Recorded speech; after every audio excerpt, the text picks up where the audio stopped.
Hey everyone, and welcome. Today we'll be talking about some of my favorite shows of 2024. There were some great new TV shows as well as some returning shows that really stood out. I love that there are so many options when it comes to TV, so you'll find something that fits the vibe you are looking for. So, without further ado, let's get right into it.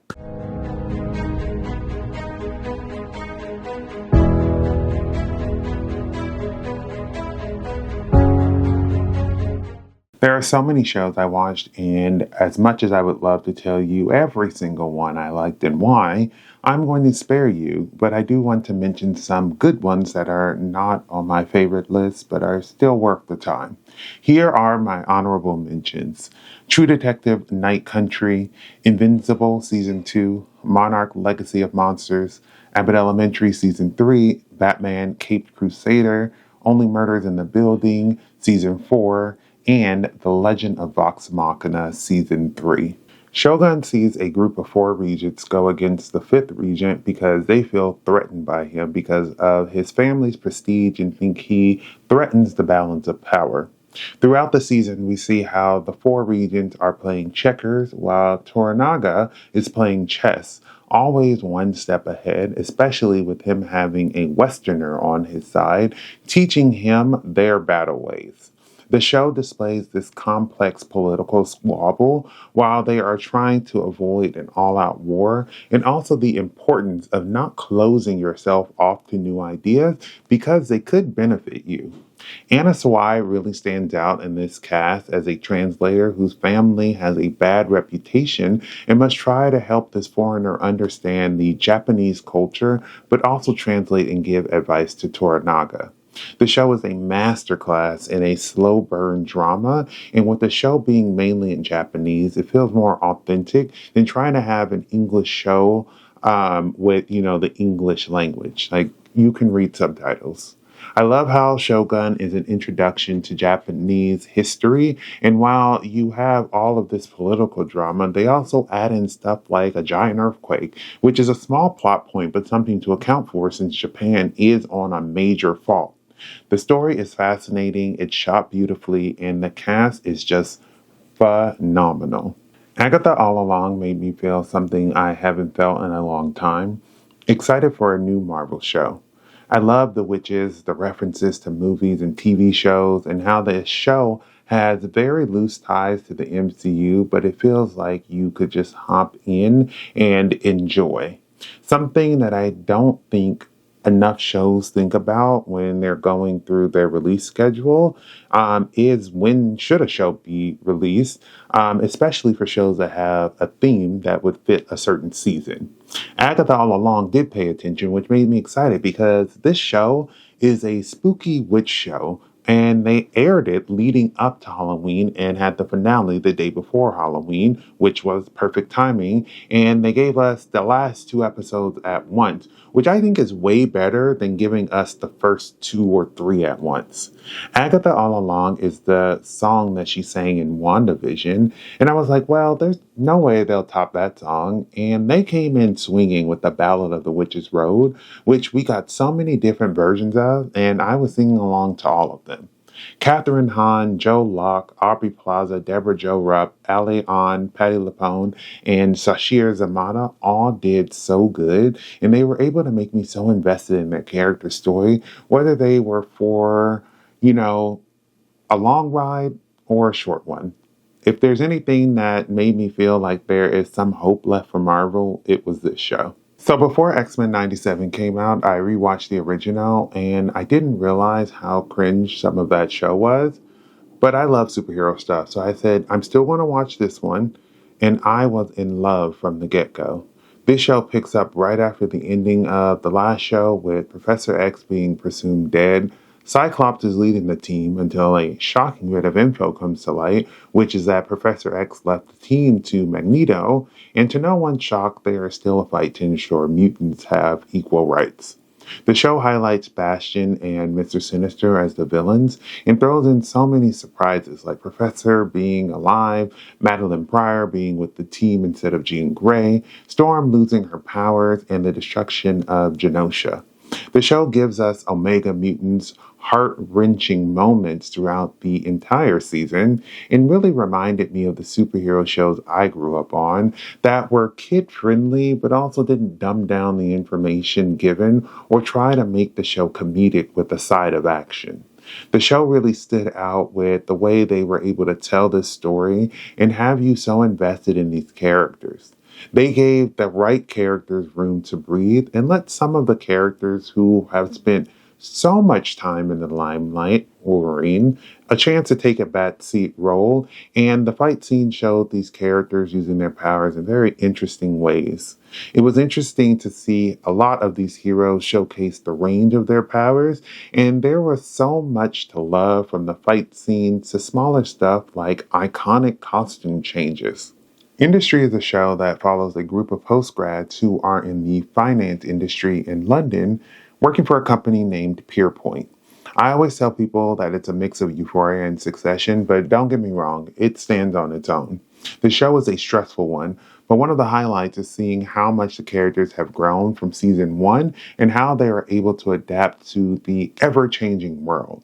This show is so good, and with how stressful it is, the hour will fly past, and with each season, it's just gotten better and better.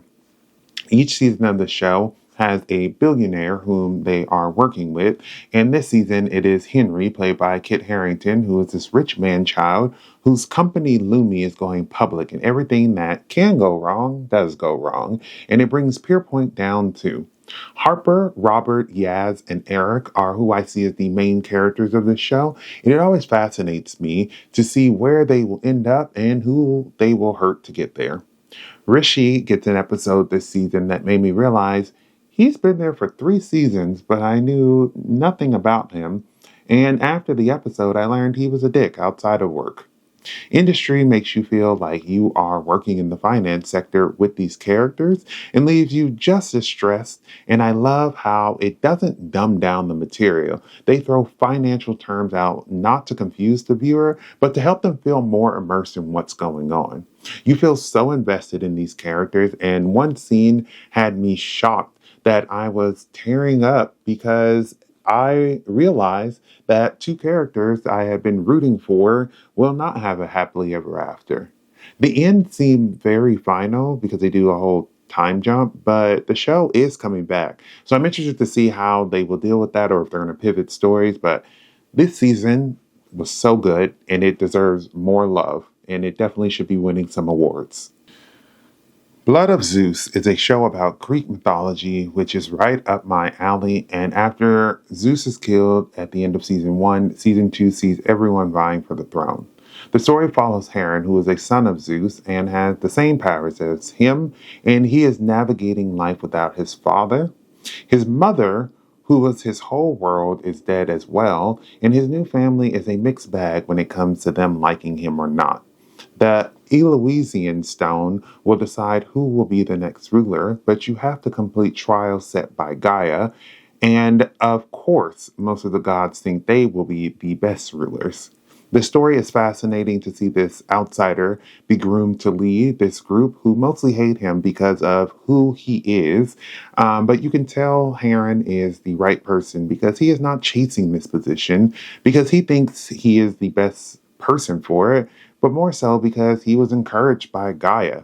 The season lets some gods take a back seat, but gives some gods who were in the shadow, like Hades, Hestia, and Persephone, more time to shine. It's interesting to see these gods and their abilities, while also learning about the Titans and the other stuff that comes up in Greek history, but it does a great job at not making the viewer feel overwhelmed. The gods always prove they are awful in this show, and it may bite them in the ass when their worst fears is released. So I'm interested to see what happens in the final season now that Gaia has had it with them and has released Typhon. The Penguin shows you how you can do a movie or a show about a villain without their superhero included.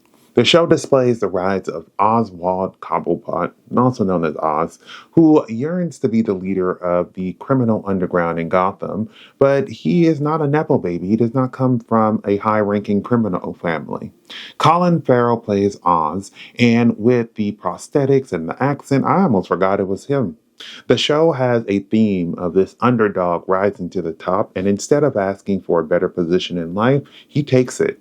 Oz is going against the Maronis and the Falcones, and while his plans don't always go as planned, he is great at pivoting. The cast is outstanding, and each episode had me hooked. They made the story feel like it's a part of the Batman universe, but also its own thing.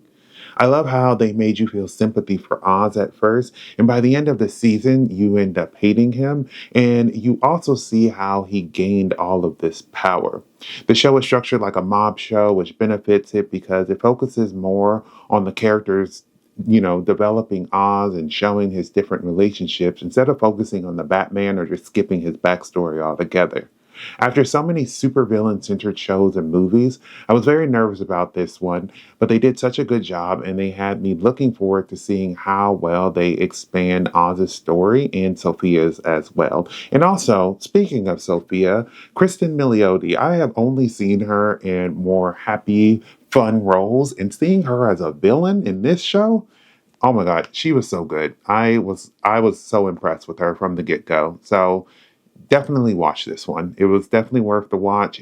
They did great with this one. Interview with the Vampire is a show I think not enough people are watching, and they need to start right now. I think it might be because of the network that it's on, but it was on Netflix. It's on some streaming sites. If not, just buy it. It's worth it. This season picks up right after the last, with Louis and Claudia exploring Europe, looking for other vampires after they killed their maker, and they end up in Paris in the past. In the present day, Louis and Armand are telling Daniel Malloy this story, while Malloy is also getting information from this mysterious organization called the Talamasca, which will put a wedge in their relationship.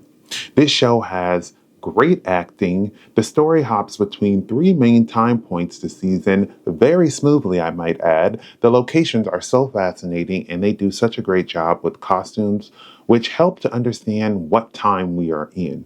The one question I had since season one was, why was Louis the only one in the present day doing this interview? At the end of season one, we find out that, Lestat was killed by Louis and Claudia, so that just left Claudia. And we see what happened to her, which is just heartbreaking, when we later find out it's Armand's fault. Another storyline that had been heavily hinted at was that Malloy had met Louis before, which was interesting to see what happened with that and how lucky Malloy is to be alive. This is by far my favorite adaptation of this book, and it keeps me so invested in the story. Some curveballs are delivered at the perfect time, which had me in pure shock. The actors do a great job of showing how the events from the past affected the character they are playing in the present, and how, for a vampire, time does not heal all wounds. This is a show about vampires, but for me it differs because so many see them using their abilities to fight an enemy. But Interview focuses more on the characters' relationships, and these people just happen to be vampires. So it takes into account that, they're able to, be alive at night and have all these superpowers, but they can't, do sunlight, and they need to feed on blood, and they have heightened abilities. But the story focuses on how complicated these relationships are and how you can be blinded by love. But just because you're blinded by love doesn't mean that eventually you will see again, because Louis definitely does see again. And when he's angry, you better stay out of his way. Baby Reindeer is based on a true story, and while it was hard to watch, it's a very good show, and you should watch it. The premise of the show is that this comedian, Danny Dunn, who is nice to a customer, Martha, and then she starts becoming attached to him, and eventually that turns into stalking him. It's a hard watch, but it's worth it to not only see the story that Richard Gadd is telling, but I think it is a reminder that stalking, rape, and sexual assault also happen to men, and we shouldn't dismiss them when it happens. The show is brilliantly acted and will make you uncomfortable, but I think that's the goal, to feel maybe an ounce of what he was feeling while dealing with this. The show also explores his struggling comedy career, his being comfortable with his sexuality, and how to find your voice and speak up for yourself, especially when so many others are trying to silence you. The story that they wanted to tell was perfect for this miniseries format and will have you wanting to finish so you can see the outcome of how it all turned out. TV is a comfort for many, including myself, because you can just be at home enjoying it without having to leave home. And there are just so many choices, which can get overwhelming, but also great for when you are bored. Thank you for watching my video. As always, I would love to hear some of your favorite TV shows from 2024 down in the comments. Please don't forget to subscribe. But besides that, everyone stay safe, have fun, and hopefully 2025 brings you all that you want and need. Goodbye.